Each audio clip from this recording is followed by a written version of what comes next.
I would just like to go ahead and say that I'm not an electrician by any means. If you saw my tools, and I have wired a lot of car stereos and a lot of electrical stuff, and it always just kind of worked. If you're anything like me and you like to tinker with things and make things as easy as you can on yourself, then this is the video for you. So I recently just bought this kayak, and it's got a Garmin on it and a transducer.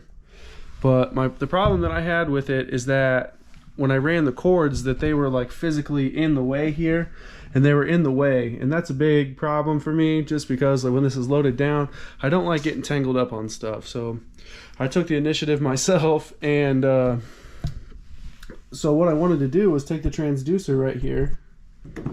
I want to have this to where it's quick mount, to where I can pop it in and out, put it in the back when I'm not using it. And I wanted this cable hidden. So what I did is I punched a hole right here, because this is where my Garmin's going to mount.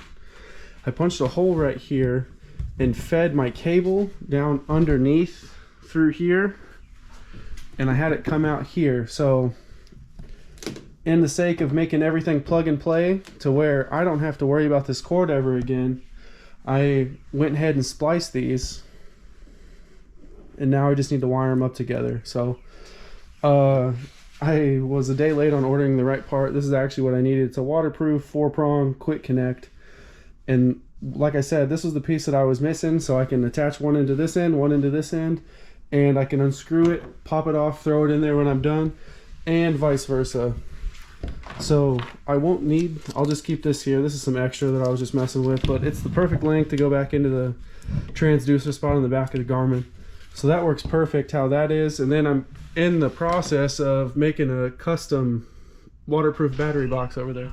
We got a flashlight, we got wire cutters, we got needle nose, we got regular pliers, we got a box knife, electrical tape. This is my tie wire. This is what I use to pull the cords off on switches, heat shrinks, zip ties, grommets, drill bits, the drill, and the waterproof 4-prong connectors. You can use a wire stripper or wire cutter, but I don't have one. And I used the wire connectors. I think this is 18 to 22 gauge. So that's everything that I use for this project. So as you can see on this side, this is the live plug-in that goes into the battery itself. And this is just the regular Garmin cord that I spliced, and it was only using a red for positive and a black for ground. This is nothing. This was just me testing this battery that I bought to make sure that it worked. So what I want to do is I want to run something like this as a quick connect for the battery. And as you can see here, I've already punched out a hole and put the grommets in here for this. And here's the battery. I still have yet to wire this. I'll get this wired up, but essentially is what I want. I want this to be a quick connect, so I don't have to take this out unless I want to. So if I do a quick connect with this, I can wire this, which is a switch for on and off, to where it's not always constantly running. And this thing should last months on a charge. So this actually fits really nicely. It's super watertight. This is a nice deal. So right here is where the bungee is. It's going to get strapped right here. And I'm going to do another notch right here that runs the power into the box itself. So I know that sounded like a lot and sounded pretty confusing with the battery box, but really it's very simple. All this is a complete circuit, and all this is your on and off switch is just a basic circuit interrupter. So it might seem complicated and this might look like a mess out here. It kind of is. It will easily come together, and I'll put up a diagram and break it down too. So here we have battery charger, transducer, the Garmin, a fuse, an on-off switch. This on-off switch I don't think is an on-off switch, but it looks a little bit different just because I didn't make this diagram. This is one I pulled from the internet. I also added a fuse onto mine after finding most of the ones online had fuses on them. So I'm just going to strip these back, and for the sake of you guys at home and for me, I'm just going to put a time lapse on all these when I do all this, so you guys don't have to sit and watch a 40-minute video over something that's not that complicated.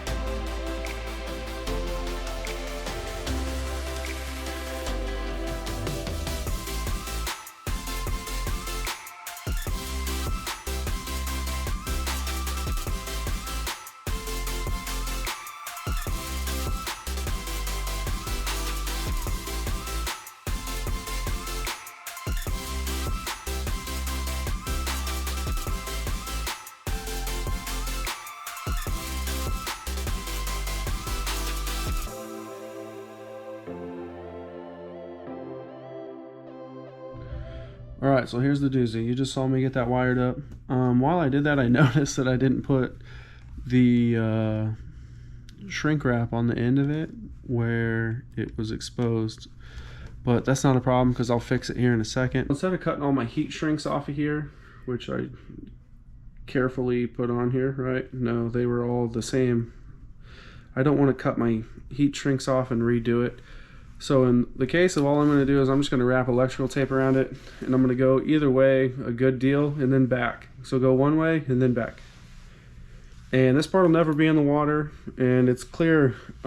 This will be sitting out of the water like 2.5 foot. It'll never get wet with how, I think there's like a 425 pound capacity to sink this thing. So we'll just start back here.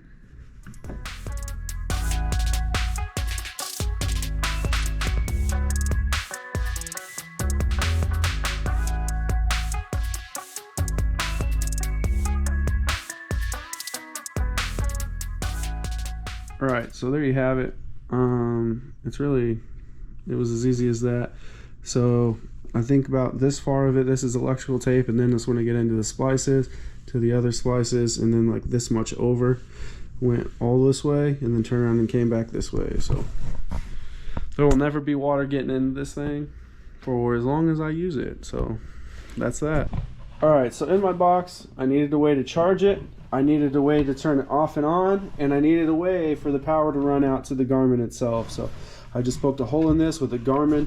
It's super in there, so let's just hope that it never fails. If I get a hunch or I'm curious and don't want this to ever take water, I'll come and put a bead of silicone around all this, which I might end up doing eventually since this is a really nice waterproof sealed case.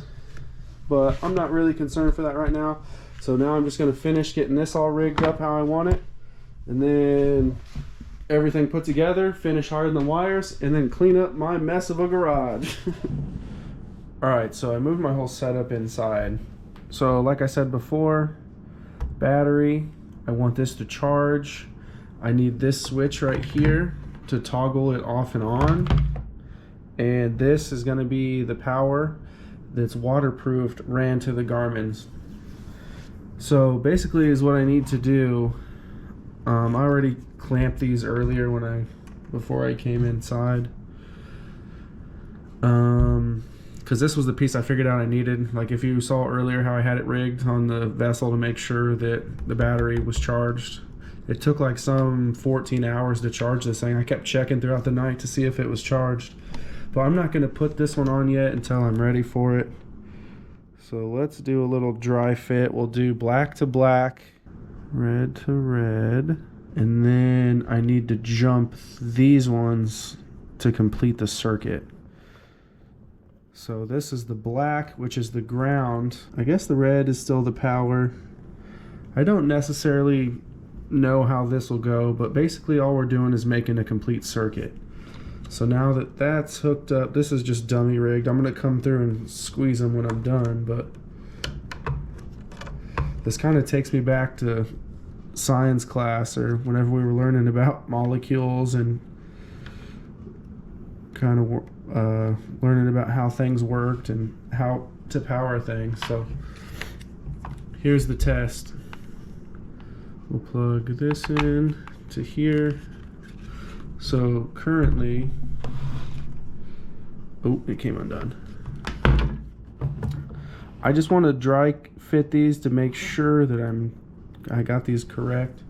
So there's this. Everything is complete in the circuit. So if you follow this down, ground to ground, power to ground, and power to power, so it makes a complete closed loop. So here's the moment of truth here. We'll just hold this.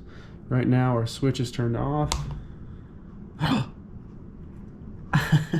Sometimes I impress myself.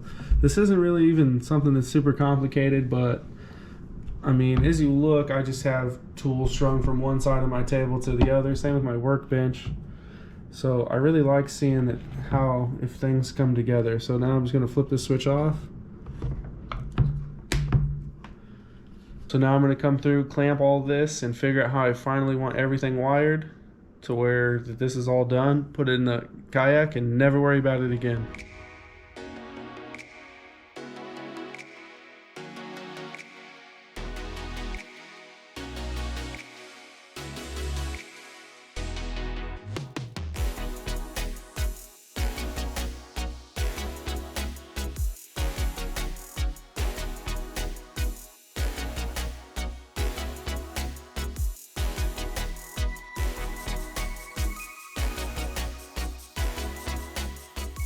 So now that I got this all rigged up and working, I'm gonna go ahead and make a joke on myself that I took longer building and modifying this than I have actually using the Garmin in the water.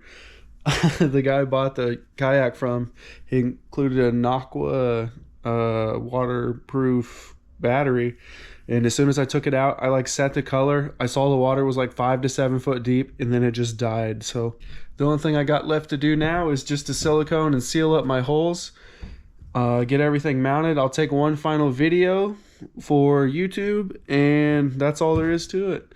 Thanks for sticking around, guys. I hope this helps somebody. If you have any questions, or I could go in depth more talking about the setup if you would like, but for right now, a lot of it was just to see if it would work. Because again, I did this all from kind of brainstorming and thinking, and I didn't really have a guide, so. Alright guys, now that I've finished up, I'd just like to go ahead and reflect on the project. All you have to do is wait for the silicone to dry. It'll dry white. I kind of like the one that's white and then dries clear, just so you can kind of see what you're doing a little bit better. This was kind of my problem area. I did this with a hole saw, and it was kind of, it fit, but it was loose.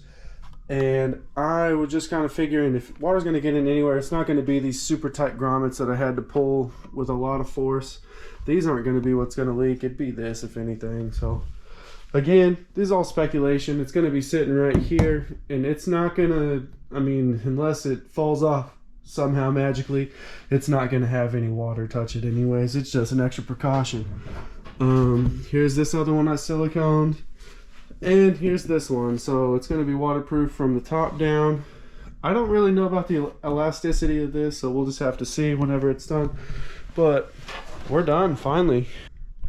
And I'd also recommend, if you're not a DIYer and like to kind of do your own custom things, they make one of these. It's a full built kit. It's like $90. I didn't want to spend $90, so I spent $120 doing it myself. You know how it goes. If I would go ahead and reflect on what I would do differently about this project, they make like a bushing fitting that it goes in one side and it sticks out the other, and you screw it in and it snugs those cables in. They use them a lot for electrical stuff. And third thing I would say, I really wish that there was a video that kind of talked about this more in depth and kind of showed the process. If I had a guide and kind of had some direction, that this would have been a lot easier, but it wasn't really that difficult. Just took a little bit of time. But yeah, it was an awesome DIY project. I'd probably rate it probably about a 7 difficulty. Even though it was just splicing cables and running them differently. If you don't know what you're doing, it could be bad. I mean, if this was wired wrong, I could have fried my battery, or I could, even worse, fried my electronics. So I mean, there's variables that come along with it, but with some pretty simple basic 12th grade education, I was able to figure it out. So I think it turned out great. It's going to be awesome for what I use it for, and it should last the whole season without having to be charged. So that's all I have for you guys. So thanks for coming along. I hope this answered some questions you guys might have, and stay tuned for the next one. I can't even hold it. He's big.